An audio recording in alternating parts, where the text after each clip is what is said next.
Hi, my name is Chloe Madden, and today I've been tasked with introducing Sydney Shanker. One of my biggest regrets in my 17 years is being mean to Sydney in the third grade.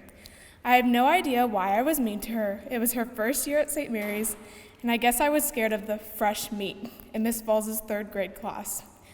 Since then, I am happy to say that I've actually gotten to know the hilarious, kind, and intelligent girl that Sydney is. This year, when I said, "Hey, I'm really sorry for being mean to you in the third grade," she said, "What are you even talking about?" Which shows that she impacts people even though she may not know it.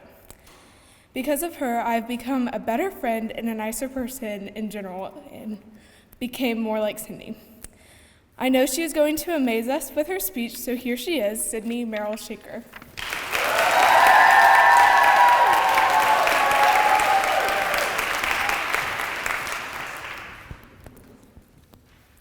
As I watched the 5-pound watermelon fly through the air of our Trinity coach bus, I laughed harder than ever before.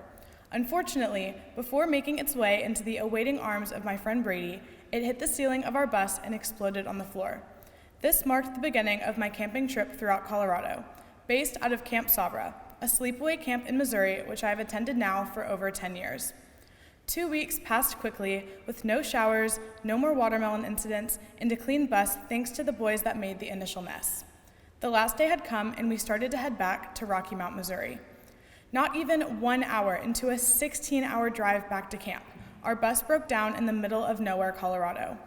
After 8 hours of waiting on a grassy patch on the side of the highway with nothing more than 2 broken picnic tables and an impromptu lunch of grilled cheese and mac and cheese, we were rescued.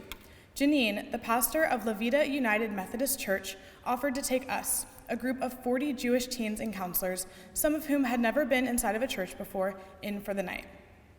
The next day, after the annual town truck show, an anonymous family bought our entire group ice cream, and the church congregation hosted a barbecue. As I walked through La Vida, a town of fewer than 900 people, I felt enthusiastically welcomed through these kind gestures. In this moment, I realized the power of community is not only confined to the place I grew up or the people who raised me.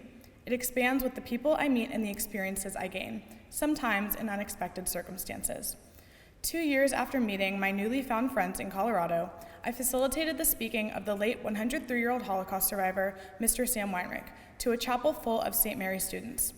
Directly after stepping into the chapel space, Mr. Weinrich sang. I, along with a group of a few others, stopped to listen as he told us that no matter where you are, when you step into a holy space, it is important to celebrate. That day, Mr. Weinrich demonstrated the importance of enabling a broadened perspective to achieve a more connected community.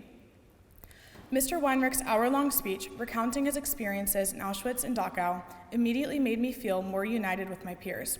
A community of people who share different beliefs, ideals, and practices came together in a Christian space to listen to a Jewish man describe his experiences with hatred and persecution.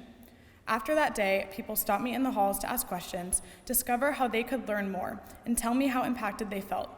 Those interactions, prompted by the shared experience of welcoming someone else's story, gave way to a greater understanding of each other and the people in our community. My 52 hours as a part of the La Vida community continue to inspire me to connect people in an effort to build relationships in other places. I channel my La Vida experience here at St. Mary's as well as in my religious community, both here and abroad. I realize that we're connected everywhere we go because of our shared experiences.